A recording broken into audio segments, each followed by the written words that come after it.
إن الحمد لله نحمده ونستعينه ونؤمن به ونتوكل عليه ونعوذ بالله من شرور أنفسنا ومن سيئات أعمالنا من يهده الله فلا مضل له ومن يضلله فلا هادي له ونشهد أن لا إله إلا الله وحده لا شريك له ونشهد أن محمدا عبده ورسوله أرسله بالهدى ودين الحق ليظهره على الدين كله فكفى بالله شهيدا اللهم صل على محمد وعلى آل محمد كما صليت على إبراهيم وعلى آل إبراهيم وبارك على محمد وعلى آل محمد كما باركت على إبراهيم وعلى آل إبراهيم إنك حميد مجيد أما بعد فإن خير الحديث كتاب الله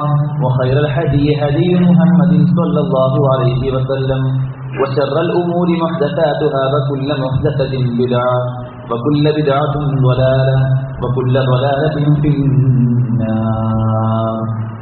أعوذ بالله من الشيطان الرجيم. بسم الله الرحمن الرحيم. يا أيها الذين آمنوا اتقوا الله حق تقاته ولا تموتن إلا وأنتم مسلمون. يا أيها الناس اتقوا ربكم الذي خلقكم من نفس واحدة وخلق منها زوجها وبث منهما رجالا كثيرا ونساء واتقوا الله الذي تساءلون به والأرحام إن الله كان عليكم رقيبا. يا أيها الذين آمنوا اتقوا الله وقولوا قولا سديدا يصلح لكم أعمالكم ويغفر لكم ذنوبكم ومن يطع الله ورسوله فقد فاز فوزا عظيما. الذين ينفقون في السراء والضراء والكاظمين الغيظ والعافين عن الناس والله يحب المحسنين. ഏറെ സ്നേഹം നിറഞ്ഞ സത്യവിശ്വാസികളെ വിശ്വാസികളെ, സർവ്വലോകരക്ഷിതാവും സർവാനുഗ്രഹങ്ങളുടെയും ദാതാവുമായ പ്രപഞ്ചനാഥനായ അള്ളാഹുവിൻ്റെ വിധിവിലക്കുകൾ ജീവിതത്തിന് നിദ്ര മേഖലകളിലും യഥോചിതം പാലിച്ചുകൊണ്ട് ജീവിക്കണമെന്ന് ആമുഖമായി എന്നെയും നിങ്ങൾ ഓരോരുത്തരെയും ഉപദേശിക്കുകയാണ്, തത്വം കൊണ്ട് വസീയത്ത് ചെയ്യുകയാണ്. അത്തരത്തിൽ അള്ളാഹുവിന് കീഴ്കൊണ്ടുള്ളൊരു ജീവിതം ജീവിക്കുവാനുള്ള തൗഫീഖ് റബ്ബ് നമുക്ക് ഏവർക്കും എനിക്ക് അനുഗ്രഹിക്കുമാറാകട്ടെ. സഹോദരങ്ങളെ, ജീവിതത്തിൻ്റെ ലക്ഷ്യം എന്താണ് എന്ന് തിരിച്ചറിഞ്ഞ് അതനുസരിച്ച് ജീവിതത്തെ നോക്കിക്കണ്ട് ചില കൃത്യമായ തിരിച്ചറിവുകളിലൂടെ നമ്മുടെ ജീവിതത്തെ മുന്നോട്ട് കൊണ്ടുപോകുന്ന ആളുകളാണ് ഞാൻ നിങ്ങളൊക്കെ. ആത്യന്തികമായി ഈ ഭൂമിയിലെ ജീവിതം അത് നശ്വരമാണെന്നും നിസ്സാരമാണ് എന്നും ഒരുപക്ഷെ നൈമിഷികമാണ് എന്നും തിരിച്ചറിവുള്ള വ്യക്തികളാണ് ഞാൻ നിങ്ങളൊക്കെ. വയനാട് ദുരന്തം നടന്നിട്ട് ഒരുപാട് കാലമൊന്നുമായിട്ടില്ല. നമ്മുടെ എല്ലാവരുടെയും മനസ്സിനെ തുറപ്പിച്ച, നമ്മൾ പുതിയ ചില ഉൾക്കാഴ്ചകൾ രൂപീകരിക്കാൻ പ്രാപ്തമാക്കിയ സമയമായിരുന്നു അതെല്ലാം. അതുകൊണ്ട് തന്നെ ഈ ഭൂമിയിലെ ജീവിതം അത് ചെറുതാണ് എന്നും നമുക്ക് നാളെ വരാനിരിക്കുന്ന പരലോകമാണ് ഏറ്റവും പ്രധാനമെന്നും അതിനുവേണ്ടി കൃത്യമായ മുന്നൊരുക്കം നടത്തിക്കൊണ്ട് അവിടേക്ക് വേണ്ടിയിട്ടുള്ള വിഭവങ്ങൾ സമാഹരിക്കുക എന്നതാണ് നമ്മുടെ ലക്ഷ്യമെന്നും തിരിച്ചറിവുള്ള ആളുകളാണ് ഞാൻ നിങ്ങളൊക്കെ. ആത്യന്തികമായ നമ്മുടെ ലക്ഷ്യം സ്വർഗം തന്നെയാണ്, ഒരു സംശയവും ആർക്കുമില്ല. അതിനുവേണ്ടി തർക്കിക്കാൻ വരുന്ന ആളുകൾ പലപ്പോഴും മരണമെന്ന യാഥാർത്ഥ്യത്തെ ആർക്കും നിരാകരിക്കാൻ കഴിയില്ല. നമുക്കൊക്കെ അറിയാം, ഒരിക്കലും ഒരു വ്യക്തിക്കും നിഷേധിക്കാൻ കഴിയാത്ത യാഥാർത്ഥ്യമായ മരണം നമ്മുടെ മുമ്പിലുണ്ടാവുമ്പോൾ മരണശേഷം ഒരു ലോകമുണ്ട് എന്നും അവിടെ സ്വർഗ നരകങ്ങളുണ്ട് എന്നും വിശ്വസിക്കുന്ന ആളുകളാണ് ഭൂരിഭാഗം ആളുകളും. ആ മരണശേഷമുള്ള ലോകത്തെ സ്വർഗപ്രവേശനത്തിന് വിഘാതമായി നിൽക്കുന്ന, തടസ്സമായി നിൽക്കുന്ന ഒരു സംഗതി പോലും നമ്മുടെ ഒരു ജീവിതത്തിൽ ഉണ്ടാവരുത് എന്ന് ആഗ്രഹിക്കുന്നവരാണ് നമ്മൾ. പക്ഷേ നമ്മുടെ സ്വഭാവത്തിലോ നമ്മുടെ പെരുമാറ്റത്തിലോ നമ്മുടെ ഇടപെടലുകളിലോ ഒക്കെ അത്തരം എന്തെങ്കിലും വിഷയങ്ങൾ കടന്നു വരുന്നുണ്ട് എങ്കിൽ അതിനെ മുടയിലേ തുള്ളിക്കളയാൻ, എവിടെയാണ് നമുക്ക് പിഴവുകൾ സംഭവിക്കുന്നത് അവിടെ തന്നെ അതിനെ ആ കാരണത്തെ കണ്ടെത്തി ചികിത്സിക്കാൻ നമുക്ക് സാധിക്കേണ്ടതുണ്ട്. അതിൽപ്പെട്ട പ്രധാനപ്പെട്ട ഒരു വിഷയമാണ് ഇന്ന് സൂചിപ്പിക്കാൻ ആഗ്രഹിക്കുന്നത്. ഒരിക്കൽ അബൂ ദർദാ റളിയല്ലാഹു അൻഹു പ്രവാചകൻ സല്ലല്ലാഹു അലൈഹി വസല്ലം ചോദിക്കുകയാണ്, പ്രവാചകരെ, ദുല്ലനി അലാ അമലിൻ യുദ്ഖിൽനിൽ ജന്ന.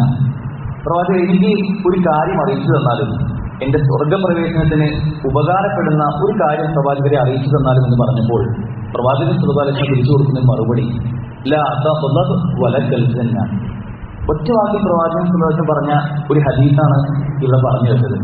ലാ തഖ്ലബ് വലക്കൽ ജന്ന. നിനക്ക് സ്വർഗമുണ്ട്. ലാ തഖ്ലബ്, നീ കോപിക്കരുത്, നീ ദേഷ്യപ്പെടരുത് എന്നാണ് പ്രവാചകൻ സല്ലല്ലാഹു അലൈഹി വസല്ലം പറഞ്ഞത്.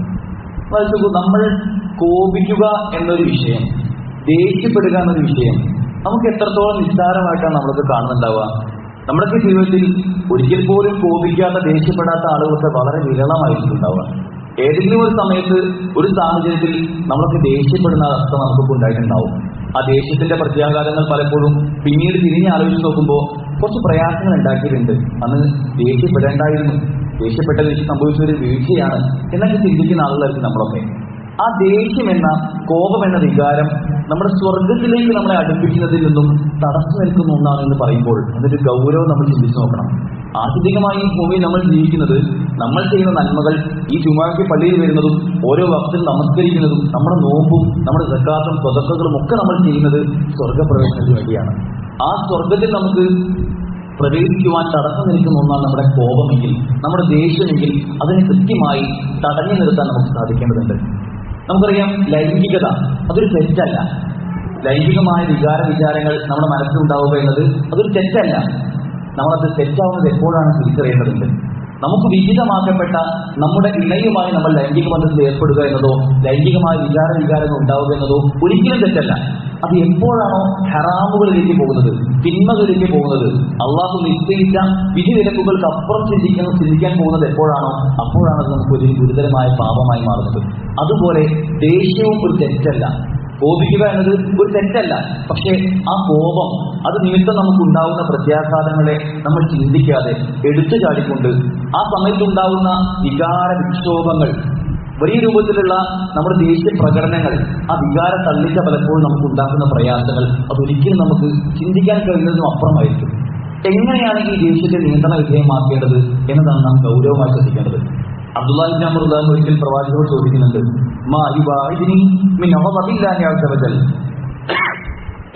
അള്ളാഹുവിന്റെ കോപത്തിൽ നിന്ന്, അള്ളാഹുവിന്റെ ദേഷ്യത്തിൽ നിന്ന് എങ്ങനെയാണ് എനിക്ക് ഒരുപാട് അകലാൻ സാധിക്കുക, അതിൽ നിന്ന് മാറി നിൽക്കാൻ എങ്ങനെയാണ് സാധിക്കുക എന്ന് ചോദിച്ചപ്പോൾ പ്രവാചകൻ സല്ലല്ലാഹു അലൈഹി വസല്ലം പറയുന്നത് ലാ തഖ്ലബ്. വീണ്ടും ഒറ്റ വാക്കിന്റെ മറുപടിയാണ് ലാ തഖ്ലബ്, നീ ദേഷ്യപ്പെടരുത്, നീ കോപിക്കരുത് എന്നാണ് പ്രവാചകൻ സല്ലല്ലാഹു അലൈഹി വസല്ലം മറുപടി കൊടുത്തത്. ഒറ്റ വാക്കുകളുടെ മറുപടിയാണെങ്കിലും പലപ്പോഴും നമ്മുടെ ജീവിതവുമായി ചേർത്ത് വയ്ക്കുമ്പോൾ കുറച്ചധികം നമ്മൾ ചിന്തിക്കേണ്ടതുണ്ട്. ദേഷ്യപ്പെടരുത്, കോപിക്കരുത് എന്നൊക്കെ പറയാൻ വളരെ എളുപ്പമാണ്. ചില സാഹചര്യങ്ങൾ മുമ്പിൽ വരുമ്പോൾ, ചില സന്ദർഭങ്ങൾ മുമ്പിൽ വരുമ്പോൾ നമ്മൾ പോലും എത്രയധികം ക്ഷമയും വിട്ടുവീഴ്ചയും ഉള്ള ആളുകളെന്ന് പറഞ്ഞാൽ പോലും പലപ്പോഴും പൊട്ടിത്തെറിക്കുന്ന അവസ്ഥ പലരിലും കാണാൻ സാധിക്കും. ചിലർക്ക് അഭിമാനത്തോടെ പറയുന്നത് കാണാൻ സാധിക്കും, ഞാനൊരു ദേഷ്യക്കാരനാണ്, ഞാൻ പെട്ടെന്ന് ചൂടാവുന്ന വ്യക്തിയാണ് എന്ന് അഭിമാനത്തോടെ ചില ആളുകൾ പറയാറുണ്ട്. എന്നാൽ ആ ദേഷ്യത്തിന്റെ പ്രയാസങ്ങൾ മനസ്സിലാക്കിയ ആളുകളൊക്കെ അത് തീർച്ചയായും ഒരു പോരായ്മയായിക്കൊണ്ടാണ് കാണാറുള്ളത്. പ്രായലിംഗഭേദമന്യേ മുതിർന്ന ആളുകളും ചെറിയ കുട്ടികളും പുരുഷന്മാരും സ്ത്രീകളും തുടങ്ങി എല്ലാവരും ഒരുപോലെ കാണുന്ന, എല്ലാവരെയും ഒരുപോലെ കാണപ്പെടുന്ന ഒരു വിഷയമാണ് ദേഷ്യം എന്നുള്ളത്.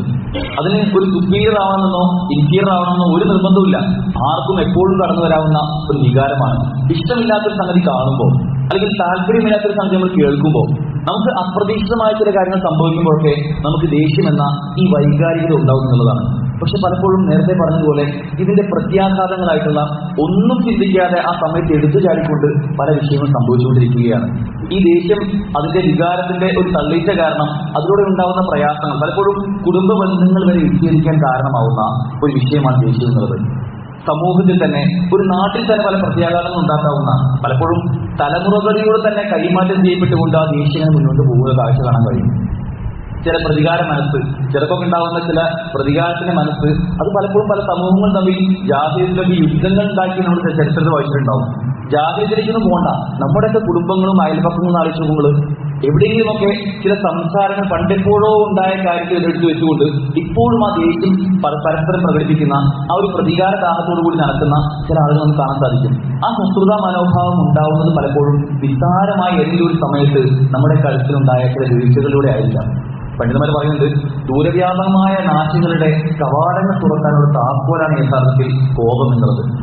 പലരെങ്കിലും പറഞ്ഞൊരു ന്യായം നമുക്ക് കാണാൻ സാധിക്കും. ഇങ്ങോട്ട് ദേഷ്യപ്പെട്ടതുകൊണ്ടാണല്ലോ ഞാൻ അങ്ങോട്ട് ദേഷ്യപ്പെട്ടത്, ഞാനല്ലല്ലോ ആദ്യമായിട്ട് തുടങ്ങിയത്, ആ വ്യക്തിയല്ലേ തുടങ്ങിയത്, ഞാൻ മിണ്ടാതെ നിൽക്കുകയായിരുന്നു. പക്ഷെ എന്നെ പ്രകോപിപ്പിക്കാൻ വേണ്ടി ചില കാര്യങ്ങൾ എടുത്തു പറയുകയും പഴയ പല കാര്യങ്ങളും എടുത്തുന്നയിക്കുകയും ചെയ്തത് ആ വ്യക്തിയല്ലേ, ഇങ്ങോട്ട് ദേഷ്യപ്പെട്ടതുകൊണ്ടല്ലേ ഞാൻ അങ്ങോട്ട് ദേഷ്യപ്പെട്ടത് എന്ന് ചിലരെങ്കിലും പറയുന്നത് കാണാൻ സാധിക്കും. നമ്മൾ ആവശ്യപ്പെട്ടത് ഇങ്ങോട്ട് എന്ത് തന്നെ ചെയ്തെങ്കിലും ആ നമ്മൾ തിരിച്ചുണ്ടായ നമ്മുടെ വികാര വിക്ഷോഭങ്ങൾ, അതുമൂലമുണ്ടാവുന്ന പ്രയാസങ്ങൾ നമുക്ക് എത്രത്തോളം നമ്മെ ബാധിക്കുമെന്ന് ചിന്തിച്ചാൽ തന്നെ അതിലൊരു യാഥാർത്ഥ്യം ബോധ്യപ്പെടും നമുക്ക്. പലപ്പോഴും ഈ ദേഷ്യം കാരണം കുടുംബങ്ങൾ തകർന്ന എത്ര സംഭവങ്ങൾ നമുക്ക് കാണാൻ സാധിക്കും. നമ്മുടെ അയൽപ്പക്കങ്ങളിലേക്ക് നോക്കൂ നിങ്ങൾ.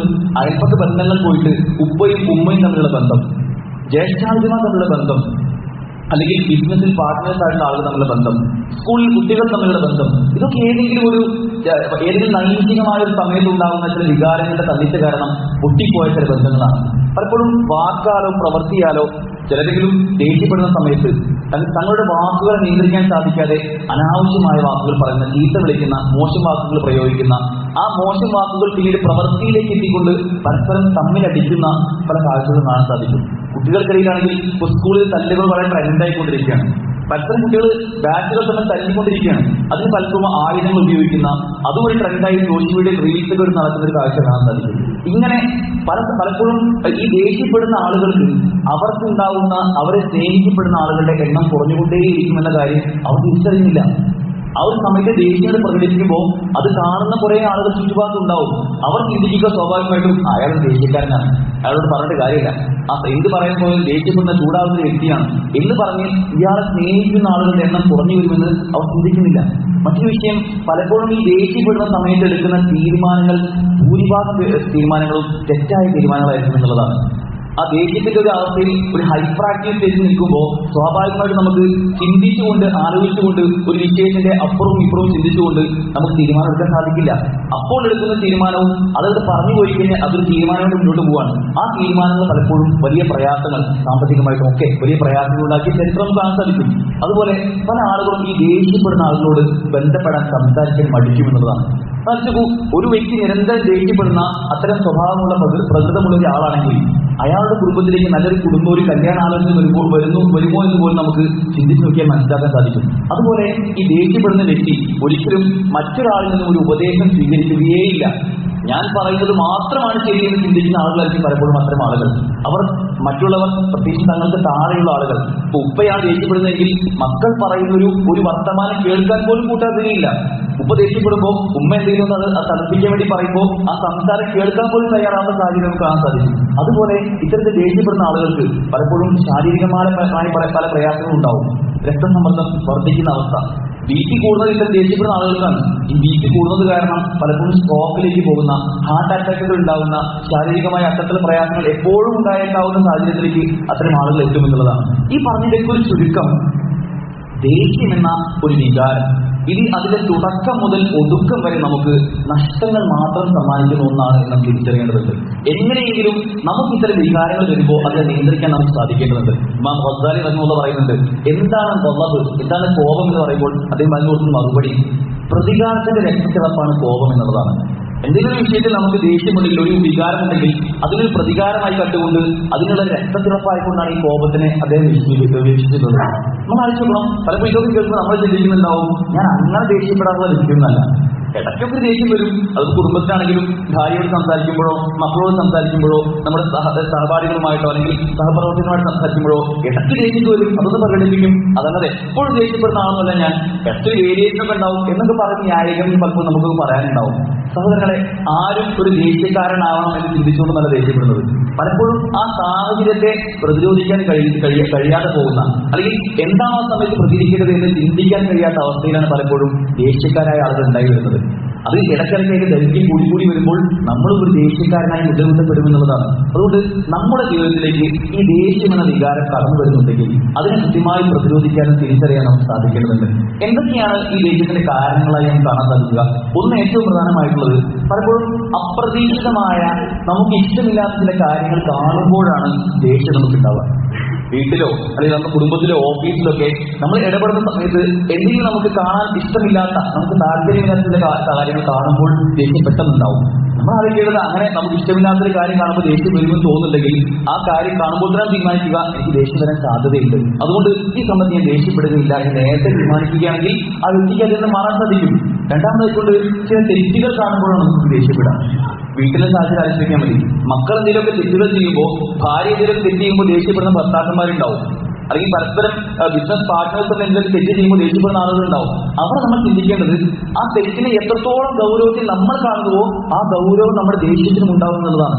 നമ്മൾ ആ തെറ്റിന് ഭയങ്കര ഗൗരവകരമായ ഗുരുതരമായ തെറ്റായിട്ട് നമ്മൾ കാണുകയാണെങ്കിൽ ആ ദേഷ്യത്തിനും നമ്മളെ പ്രകടിപ്പിക്കുന്ന ആ വികാരത്തിനും അത്രത്തോളം ഗൗരവം ഉണ്ടാവും, അത്രത്തോളം ആഘാതം ഉണ്ടാവും. നമ്മൾ ചിന്തിക്കേണ്ടതുണ്ട്. നമ്മൾ ആലോചിച്ച് നോക്കേണ്ടത് ആ തെറ്റിനെ നമ്മൾ ഇല്ലാതാക്കാനാണ് ശ്രമിക്കുന്നതെങ്കിൽ, ആ തെറ്റ് തിരുത്താൻ ആ വ്യക്തിയോട് ആവശ്യപ്പെടുകയാണ് ചെയ്യുന്നതെങ്കിൽ ഗുണകാംക്ഷയോടുകൂടി നസീഹത്തോടുകൂടി ആ വ്യക്തി ആ തെറ്റിൽ നിന്നും പിന്തിരിഞ്ഞ് മാറണം. ആ വ്യക്തി നന്മ ആഗ്രഹിക്കുന്ന ആളുകളാണെങ്കിൽ അത്തരമൊരു മനസ്സായിരിക്കണം നമുക്ക് അവിടെ ഉണ്ടാവേണ്ടത്. അല്ലാതെ ഒരു തെറ്റുകൾ കാണുമ്പോഴേക്കും ആ വ്യക്തിയെ ക്രൂരമായി തന്നെ പരസ്യമായി എല്ലാവരുടെയും മുന്നിൽ അപമാനിക്കുന്ന, മോശം വാക്കുകൾ പറയുന്ന ഒരവസ്ഥ ഒരിക്കലും ഉണ്ടാവാൻ പാടില്ല. മൂന്നാമതായിട്ടുണ്ട് ദേഷ്യമുണ്ടാകുന്ന ഒരു വിഷയം എന്നുള്ളത് നമ്മുടെ ആശയവിനിമയങ്ങളിലാണ്. നമ്മുടെ സംസാരങ്ങളിലും നമ്മുടെ പെരുമാറ്റങ്ങളിലും വ്യക്തികൾ തമ്മിൽ സംസാരങ്ങളാവട്ടെ, അവർക്ക് അറിയാതെ വരുന്ന ചില ഫലിതങ്ങൾ.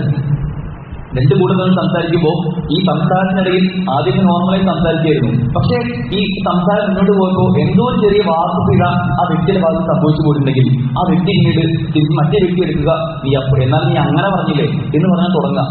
ഈ സംസാരം പിന്നീട് വാക്കിൽ നിന്ന് പോയി അത് പ്രവൃത്തിയിലേക്ക് എത്തുന്ന പല കാഴ്ചകൾ കാണാൻ സാധിക്കും. അതൊരിക്കലും നമുക്ക് ഉണ്ടാവില്ല എന്ന് ശ്രദ്ധിക്കുക. സംസാരത്തിൽ സൂക്ഷ്മത പാലിക്കുക എന്നത് വിശ്വാസത്തിന്റെ ഗുണമാണ്. അള്ളാഹുവിനും മദ്യത്തിന്റെ വിശ്വസിക്കുന്ന ആളുടെ ഗുണമായ റസൂൽ പറഞ്ഞിരുന്നത് അവൻ നല്ലത് പറയട്ടെ അല്ലെങ്കിൽ മിണ്ടാതിരിക്കട്ടെ എന്നുള്ളതാണ്. നല്ലതാണെങ്കിൽ നമുക്ക് പറയാം, അല്ലെങ്കിൽ നമ്മൾ മിണ്ടാതിരിക്കുക എന്നതാണ് നമുക്ക് ഏറ്റവും ഉചിതമായിട്ടുള്ളത്.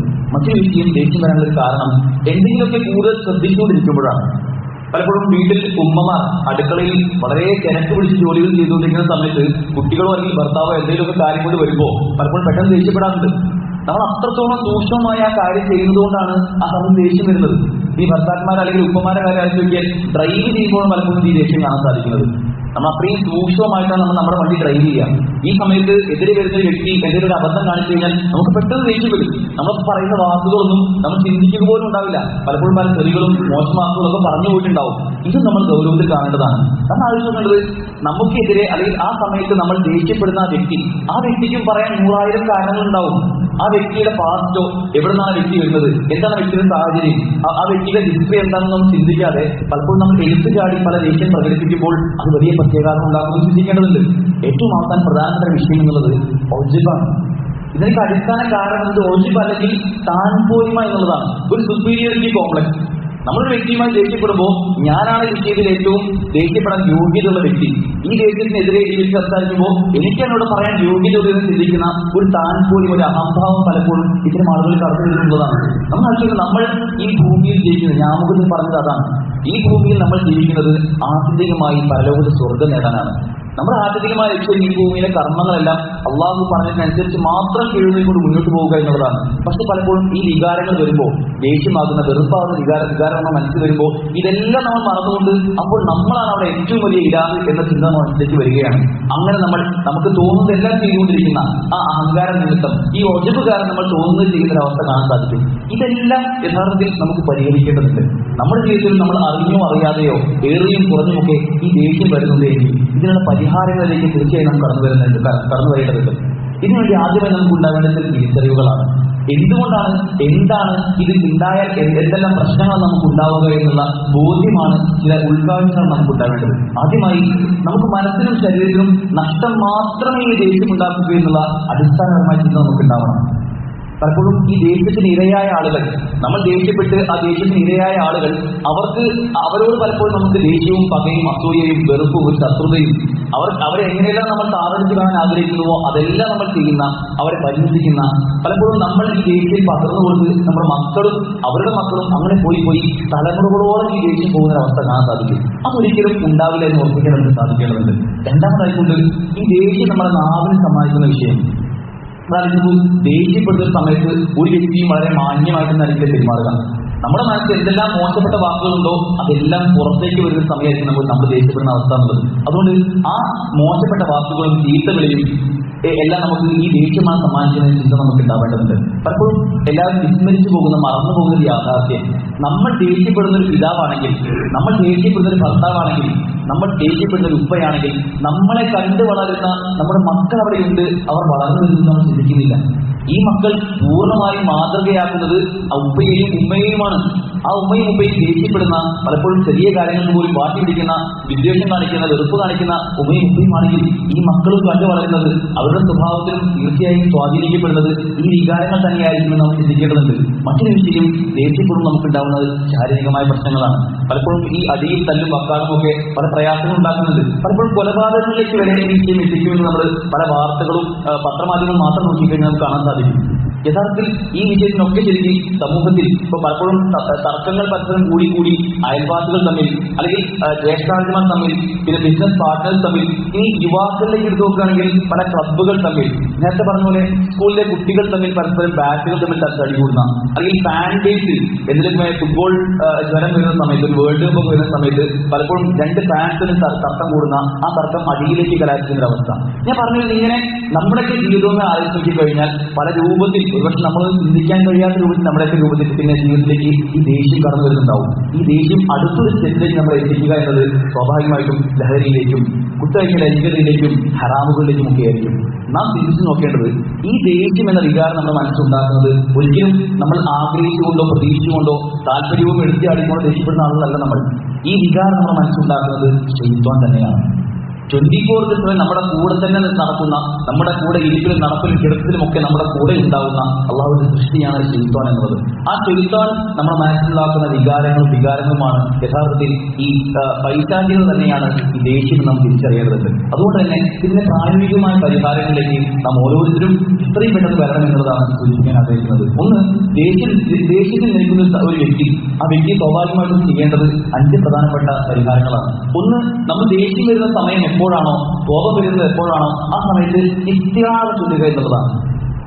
പ്രവാചകൻ പറഞ്ഞത്, എന്റെ കയ്യിൽ ഒരു വാക്കുണ്ട്, ഈ വാചകം ആരെങ്കിലും പറയുകയാണെങ്കിൽ, രണ്ടുപേർ ദേഷ്യപ്പെടുന്ന സമയത്ത് പറഞ്ഞതാണ്, ഈ വാചകം അവർ പറഞ്ഞിരുന്നുവെങ്കിൽ അവർക്ക് ആ ദേഷ്യത്തിന് എന്ന വികാരത്തിൽ ഉണ്ടാവുകയില്ല എന്നുള്ളത്. അത് ഇസ്തിഗ്ഫാറാണ്, അല്ലെങ്കിൽ അഊദു ബില്ലാഹി മിനശ് ശൈത്വാനിർ റജീം എന്ന നമുക്ക് ഏവർക്കും സുപരിചിതമായ ആ വാചകമാണ്. അതുകൊണ്ട് നമുക്ക് ദേഷ്യം വരുന്ന സാഹചര്യം ഉണ്ട് എങ്കിൽ അവിടെ ഇസ്തിഗ്ഫാർ ചൊല്ലാൻ, പെട്ടെന്ന് തന്നെ ഔദു ബില്ലാഹി മിനശ് ശൈത്വാനിർ റജീം നമുക്ക് എന്താണ് തടസ്സുള്ളത്? ഒരു മടിയും തടസ്സവും ഇല്ല, നമുക്ക് എല്ലാവർക്കും അറിയുന്നൊരു പ്രാർത്ഥനയാണ്. അതുകൊണ്ട് അവിടെ പ്രാർത്ഥന ചൊല്ലാൻ നമുക്ക് സാധിക്കും എന്നുള്ളതാണ്. രണ്ടാമതായിക്കൊണ്ട് ദേഷ്യമുള്ള സമയമാണെങ്കിൽ നമ്മൾ നിശബ്ദത പാലിക്കുക എന്നുള്ളതാണ്. ദേഷ്യമുള്ള സാഹചര്യത്തിലാണ് വെട്ടി നിൽക്കുന്നതെങ്കിൽ അത് മിണ്ടാതിരിക്കട്ടെ. അവിടെ ദേഷ്യം പ്രകടിപ്പിക്കാനുള്ള സാഹചര്യം എല്ലാം ഉണ്ടായിട്ട് പോലും മിണ്ടാതിരിക്കുന്നത് വലിയൊരു ഗുണമാണ്. അലിഹുള്ളാഹി പറയുന്നുണ്ട്, ദേഷ്യമുണ്ടാകുന്ന സമയത്ത് ഒരു വ്യക്തിക്ക് എല്ലാ വികാരങ്ങളും കാണിക്കാനുള്ള സാഹചര്യങ്ങളും ഉണ്ടായിട്ടും ആ വ്യക്തി മിണ്ടാതിരിക്കുന്നുവെങ്കിൽ അതാണ് ഏറ്റവും വലിയ മധുരം എന്ന് അലിഹുള്ളാഹി പറയുന്നുണ്ട്. മൂന്നാമതായിക്കൊണ്ട് മനസ്സിനെ നിയന്ത്രിക്കാൻ നമുക്ക് സാധിക്കണം. യഥാർത്ഥത്തിൽ ദേഷ്യം വരാനുള്ള കാരണത്തെ ചികിത്സിക്കുക എന്നുള്ളതാണ്. ഈ കാരണം പലപ്പോഴും പലർക്കും പലതായിരിക്കും.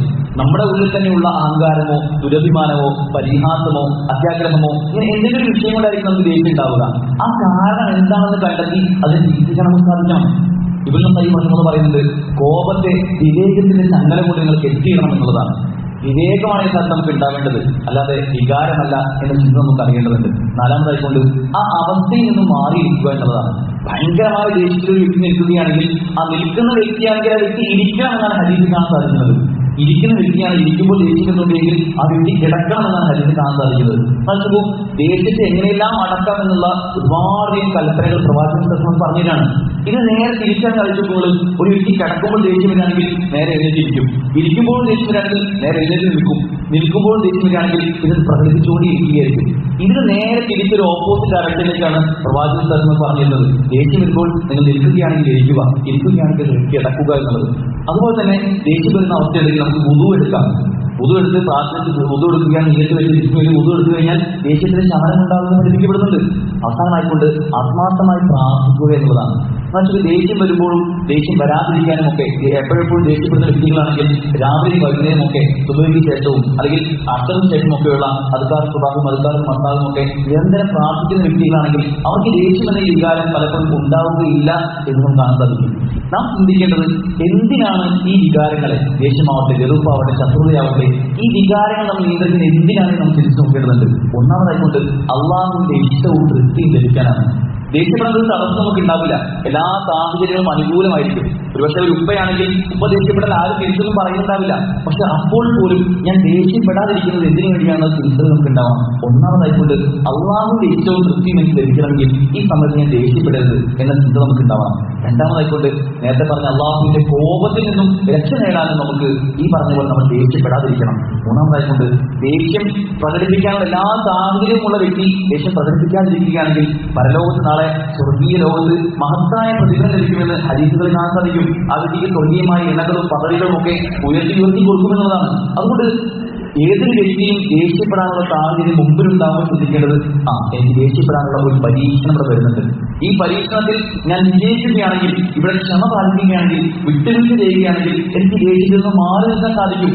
അതാണ് യഥാർത്ഥത്തിൽ ഞാൻ ചിന്തിക്കേണ്ടത് എന്നാണ് ആ വ്യക്തി ആലോചിച്ച് നോക്കേണ്ടത്. അല്ലാതെ ഞാൻ ദേഷ്യക്കാരനാണ്, ഞാൻ ഇങ്ങനെയേ ആവൂ എന്ന ചിന്ത ഒരിക്കലും നമ്മുടെ മനസ്സിലാവാൻ പാടില്ല. അഞ്ചാമതായിക്കൊണ്ട് പിശാചിനെ അതിജയിക്കാൻ നമുക്ക് സാധിക്കണം. ഈ ദേഷ്യം എന്ന വികാരം ഉണ്ടാക്കുന്ന നമ്മൾ തിന്മയിലേക്ക് വീണ്ടും വീടുവെച്ചിരിക്കുന്ന ഈ പിശാചിന്റെ എല്ലാവിധ കെടുകളിൽ നിന്നും പിടികളിൽ നിന്നും അതിജയിച്ച് മുന്നോട്ട് പോകാൻ നമുക്ക് സാധിക്കണം. ഏറ്റവും ആത്യന്തികമായി സ്വർഗം ലഭിക്കാൻ നമുക്ക് ഈ ദേഷ്യം എന്ന ശത്രുത എന്ന നമ്മുടെ മനസ്സിലുണ്ടാകുന്ന ഇത്തരം പുഴുക്കുത്തുകളെല്ലാം മാറ്റി നിർത്താൻ സാധിക്കേണ്ടതുണ്ട്.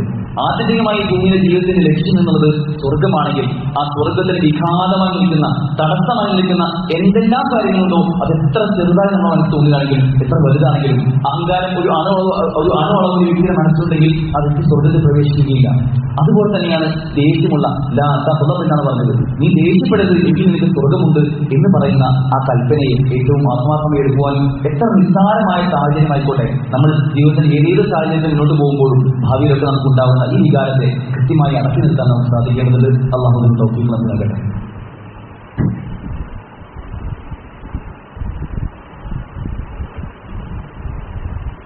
അൽഹംദുലില്ലാഹ് വസ്സലാത്തു വസ്സലാമു അലാ റസൂലില്ലാഹ് വഅലാ ആലിഹി വസഹ്ബിഹി അജ്മഈൻ.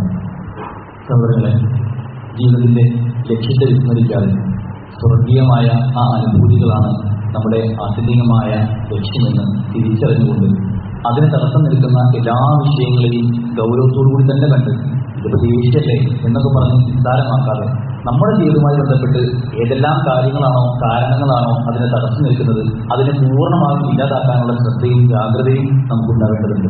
യഥാർത്ഥമായ ഈ സൽപാഠാതി പ്രവാചകൻ സല്ലല്ലാഹു അലൈഹി വസല്ലമയും അള്ളാഹുവിന്റെ എല്ലാ കൽപ്പനകളും ഒക്കെ നമുക്ക് പറഞ്ഞു തരുന്ന, നമുക്ക് പഠിപ്പിച്ചു തരുന്ന ആ യഥാർത്ഥ പാതയിൽ വ്യതിചലിച്ചു പോകാൻ നമുക്ക് ഒരിക്കലും ഇതൊന്നും ഒരു തടസ്സമായി ഒരു കാരണമായി മാറരുത് എന്നാണ് സൂചിപ്പിച്ചതിന് ചുരുക്കം. യഥാർത്ഥത്തിൽ ഈ യഥാർത്ഥ പാതയിൽ സിറാത്തുൽ മുസ്തഖീം, ഇഹ്ദിനസ് സിറാത്തുൽ മുസ്തഖീം എന്ന് ഏറ്റവും ചുരുങ്ങിയത് 17 തവണ നിരന്തരം ആവർത്തിച്ച് ഓരോ ദിവസവും ചൊല്ലുന്ന ആളുകളാണ് ഞാൻ നിങ്ങളൊക്കെ. ഈ യഥാർത്ഥ സൽപാതയിൽ നിന്നും നമ്മളെ വഴിതെറ്റിച്ച് കളയാൻ ഒരുപാട് ഘടകങ്ങൾ നമ്മളെ കാത്തിരിക്കുന്നുണ്ട്. അതിൽപ്പെട്ട ഒന്നാണ് പ്രവാചകൻ സല്ലല്ലാഹു അലൈഹി വസല്ലം നമുക്ക് പൂർത്തിയാക്കി തന്ന ഈ ദീനിൽ പലപ്പോഴും പുതിയതായ പല കാര്യങ്ങളും കൊണ്ടുവരുന്ന ആളുകൾ ചെയ്യുന്നത്. പ്രവാചകൻ സല്ലല്ലാഹു അലൈഹി വസല്ലം പൂർണ്ണമായും ഈ ദീൻ പഠിപ്പിച്ചു തന്നു കഴിഞ്ഞു. അല്യമാത്മത്തിലേക്കും ദീനിലേക്കും നിങ്ങൾക്ക് ഈ പൂർത്തിയാക്കി തന്നു കഴിഞ്ഞു എന്ന് ഖുർആനിലൂടെ തന്നെ നമുക്ക് കൽപ്പിക്കപ്പെട്ടതാണ്. എന്നിട്ട് പോലും ഈ ദീൻ പൂർത്തിയാകാത്തതുപോലെ ഇനിയും കുറെ നന്മകൾ നമുക്ക് ചെയ്യാനുണ്ട് എന്ന പേരിൽ നന്മകളെ മുൻനിർത്തിക്കൊണ്ട് പല വികാസങ്ങളിലേക്കും പല പുത്തൻ ആചാരങ്ങളിലേക്ക് നമ്മൾ എത്തിക്കുന്ന ഒരു കാഴ്ച കാണാൻ സാധിക്കും. റബീഉൽ അവ്വലിലാണ് ഞാൻ നിങ്ങളുള്ളത്. പുണ്യ റബീഉൽ സ്വാഗതം. ഈ പ്രവാചകന്റെ ഓർമ്മകൾ റബീഉൽ അവ്വൽ 12-ന് വീണ്ടും നമ്മൾക്ക് നമ്മുടെ മനസ്സിൽ അറിയിക്കേണ്ടതുണ്ട് എന്നെല്ലാം പറഞ്ഞുകൊണ്ട് അതിന്റെ പുത്തൻ ആചാരമായിക്കൊണ്ട് ജാഥയും റാലിയും മതവിതരണവും ഒക്കെ ആയിക്കൊണ്ട് ഒരു പുതിയ ആചാരവും വികാസമായിക്കൊണ്ട് കൊണ്ടു നടക്കുന്ന ഒരു കൂട്ടം സഹോദരങ്ങൾ നമുക്ക് കാണാൻ സാധിക്കും. പ്രവാചകനോ പ്രവാചകന്റെ സ്വഹാബത്തോ 4 ഖലീഫമാരോ ഉത്തമ തലമുറയിൽപ്പെട്ട ആരെങ്കിലുമോ ഒരു നിലയ്ക്കും കാണിച്ചു തരാത്ത ഔലിയുടെ പണ്ഡിതന്മാർ ആരും നമുക്ക് അത്തരത്തിലൊരു മാതൃക പോലും ഇല്ലാത്ത ഒരു വിഷയത്തിനെ ഇത്രയധികം കൊണ്ടാടണമെന്നുണ്ടെങ്കിൽ നേരത്തെ പറഞ്ഞതുപോലെ ശൈത്വാന്റെ എല്ലാവിധ ദുർപ്രേരണകളിലും പെട്ടുപോകാനുള്ള സാഹചര്യം നമുക്ക് എല്ലാവർക്കും ഉണ്ടാകാം എന്നുള്ളതാണ്. അപ്പോൾ വെച്ചപ്പോൾ അള്ളാഹു അല്ലാതെ മറ്റൊരു ഇലാഹുമില്ല എന്ന് അടിവരയിട്ട് ആണയിട്ട് പറയുന്ന ആളുകൾ ഞാൻ നിങ്ങളൊക്കെ മലയാളികളായാലും അതിൽ തർക്കിക്കുന്ന ആളുകളല്ല. അള്ളാഹു മാത്രമാണ് ഇല്ലാതെ, അള്ളാഹു ഏകനായ ഇല്ലാതെ അള്ളാഹു മാത്രമാണ് ചിന്തിക്കുന്ന ആളുകളാണ് നമ്മളൊക്കെ. പക്ഷെ എന്നിട്ട് പോലും അള്ളാഹു അല്ലാതെ കോഴിക്കോട് ജില്ലയിൽ മരണപ്പെട്ടു പോയ മടവൂരാണ് ഞങ്ങളുടെ പടച്ചോൻ എന്ന് പറഞ്ഞും പാടിയും ഒക്കെ നടക്കുന്ന എത്ര ആളുകൾ നമ്മൾ കണ്ടു. കഴിഞ്ഞ 2 മാസങ്ങൾക്ക് മുമ്പാണ് ഈ വീഡിയോകൾ കൂടി വന്നു. മുതദ്ദുലാണെന്ന് പറഞ്ഞ് ഏറ്റവും അവസാനം അവരാണ് പടച്ചോൻ എന്ന് പറയുന്നതിലേക്ക് മലയാളികളായ നമ്മുടെ സഹോദരങ്ങൾ എത്തിയെങ്കിൽ ശൈത്താൻ എത്രത്തോളം ഈ വിഷയത്തിൽ നമ്മളൊക്കെ സ്വാധീനിക്കുന്നുണ്ടെന്ന് നാം തിരിച്ചറിയേണ്ടതുണ്ട്. ദേഷ്യമാവട്ടെ, മനസ്സിലുള്ള വികാരങ്ങളാവട്ടെ, നമ്മുടെ വിശ്വാസപരമായ കാര്യങ്ങളാവട്ടെ, നമ്മുടെ ജീവിതത്തിലേക്ക് വരുന്ന എന്തെല്ലാം തിന്മകളുണ്ടോ പാപിഷ്ടങ്ങളുണ്ടോ അതെല്ലാം ശൈത്താനിയത്താണെന്ന് മനസ്സിലാക്കിക്കൊണ്ട് അതിൽ നിന്ന് പ്രതിരോധം നേടാൻ നമ്മുടെ വിശ്വാസത്തെ വിപുലീകരിക്കുവാനും അള്ളാഹുവും റസൂലും എന്തെല്ലാം പറഞ്ഞു തന്നോ അത് മാത്രമാണ് എനിക്ക് വേണ്ടത്, അതല്ലാത്ത മറ്റൊന്നും എനിക്ക് ആവശ്യമില്ല എന്ന് പറയുന്ന നിലപാടിലേക്ക് നമുക്ക് വരാൻ സാധിക്കുന്നുണ്ട്. ഇസ്രായേലിന്റെ വേളയിൽ അബൂബക്കറിന്റെ പേര് എങ്ങനെയാണ് സിദ്ദീഖ് നമുക്കറിയാം. പ്രവാചകൻ മക്കയിലെ മസ്ജിദുൽ ഹറമിൽ നിന്നും ഫലസ്തീനിലെ ബൈത്തുൽ മുഖദ്ദസിലേക്ക് ഒരു രാത്രി കൊണ്ട് യാത്ര ചെയ്തു എന്നും അവിടെ നിന്ന് 7 ആകാശവും കടന്ന് അള്ളാഹു റസൂൽ സ്വർഗവും നരകവും കണ്ട് തിരിച്ച് മക്കയിലേക്ക് എത്തി എന്നും പറഞ്ഞ ആ വാർത്ത കേട്ടപ്പോൾ മക്കയിലെ ഖുറൈശികളായ എല്ലാവരും പറഞ്ഞു, റസൂൽ ഒരു മജ്നൂനായിരിക്കും, ഒരു ഭ്രാന്തനായിരിക്കുന്നു, ഇത്തരം കാര്യങ്ങളാണ് അള്ളാഹുവിന്റെ പ്രവാചകൻ എന്ന് പറയുന്നത് ഇദ്ദേഹം വിളിച്ചു പറയുന്നത് എന്ന് പറഞ്ഞപ്പോ ഈ വാർത്ത അങ്ങനെ ചുറ്റി കറങ്ങി അത് അബൂബക്കറിലേക്ക് എത്തുകയാണ്. അദ്ദേഹത്തോട് ഈ കാര്യം ചോദിക്കുകയാണ്, അബൂബക്കർ താങ്കൾ പറഞ്ഞല്ലോ പ്രവാചകനെ കുറെ കാര്യങ്ങൾ പറയുന്നുണ്ടല്ലോ, ആ പ്രവാചകൻ പറഞ്ഞ ശുദ്ധ മണ്ഡലമാണ് ഈ പറഞ്ഞത്, ഇത് കേൾക്കുന്നുണ്ട്, നിങ്ങളുടെ പ്രതികരണം എന്താണ് എന്ന് ചോദിച്ചപ്പോൾ അബൂബക്കർ പറയുന്നത് ഇനി പ്രവാചകനെ പറഞ്ഞിട്ടുണ്ടോ എങ്കിൽ ഞാനത് പൂർണ്ണമായി വിശ്വസിച്ചു എന്നുള്ളതാണ്. പ്രവാചകൻ പറഞ്ഞെന്ന് നിൽക്കാൻ, പ്രവാചകൻ പറഞ്ഞ ഒരടി പോലും മുന്നോട്ടോ അത് നല്ലതല്ലേ, നല്ല നന്മയ്ക്ക് വേണ്ടിയല്ലേ എന്നെല്ലാം പറഞ്ഞുകൊണ്ട് പറയാൻ ന്യായീകരണങ്ങളുമായിട്ട് വരാതെ പ്രവാചകൻ അള്ളാഹുവിന്റെ കൽപ്പനകളും എവിടെയാണുള്ളത് അവിടെ നിൽക്കാൻ നമുക്ക് സാധിക്കണമെന്നുണ്ട്. നമ്മുടെ ജീവിതത്തിൽ അത്തരത്തിലുള്ള സൂക്ഷ്മതയും ശ്രദ്ധയും ജാഗ്രതയും ഒക്കെ പൂർണ്ണമായിട്ടും ഉണ്ടാവണമെന്നാണ് ഈ പറഞ്ഞതിന്റെ ചുരുക്കം. അള്ളാഹു അതിനുള്ള തൗഫീഖ് നമുക്ക് ഏവർക്ക് നൽകട്ടെ. നമ്മുടെ ജീവിതത്തിൽ ഏറ്റവും കൃത്യമായി തന്നെ അള്ളാഹുവിന്റെ സൽമാർഗാവലിനെ മുന്നോട്ട് കൊണ്ടുപോകാനും നമ്മുടെ വിശ്വാസമാവട്ടെ, കർമ്മങ്ങളാവട്ടെ, സ്വഭാവമാവട്ടെ, ഏതെല്ലാം വിഷയങ്ങളിലും പൂർണ്ണമായ സൂക്ഷ്മതയോടുകൂടി ജീവിക്കാനുള്ള തൗഫീഖ് അള്ളാഹു നമുക്ക് ഏവർക്കും നൽകി അനുഗ്രഹിക്കുമാറാകട്ടെ. നമ്മുടെ മുൻകഴിഞ്ഞു പോയ എല്ലാ തെറ്റുകുറ്റങ്ങളും അള്ളാഹു പുറത്തു മാപ്പാക്കി തരുമാറാകട്ടെ. നമ്മളിൽ നിന്ന് മരണപ്പെട്ടു പോയ നമ്മുടെ മുൻഗാമികൾ, നമ്മുടെ കുടുംബ ബന്ധുക്കൾ, മറ്റെല്ലാവർക്കും അള്ളാഹു മഹത്വത്തിൽ ആകാംക്ഷ നൽകി അവരുടെ പരലോകത്ത് അള്ളാഹു വലിയ ഉന്നതി നൽകി അനുഗ്രഹിക്കുമാറാകട്ടെ. നമ്മളെയും അവരെയും അള്ളാഹുവിന്റെ സ്വർഗത്തിലെ ജന്നാത്തിൽ ഫിർദൗസിൽ തന്നെ ഒരുമിച്ച് കൂട്ടി അനുഗ്രഹിക്കുമാറാകട്ടെ. അള്ളാഹു മുഅ്മിനീന വൽ മുഅ്മിനാത്ത് والمسلمين والمسلمات والأحياء منهم والأموات إنك مجيب دعوات يا قاضي الحاجات. اللهم أعز الإسلام والمسلمين وأذل الشرك والمشركين. ربنا آتنا في الدنيا حسنة وفي الآخرة حسنة وقنا عذاب النار. اللهم انصر إخواننا المجاهدين في فلسطين. اللهم انصر إخواننا المجاهدين في فلسطين. اللهم انصر إخواننا المجاهدين في فلسطين. اللهم انصرنا من النار. اللهم انصرنا من النار. اللهم انصرنا من النار. ربنا تقبل منا إنك أنت السميع العليم وتب علينا إنك أنت التواب الرحيم. واغفر لنا يا غافر المذنبين والحمد لله رب العالمين.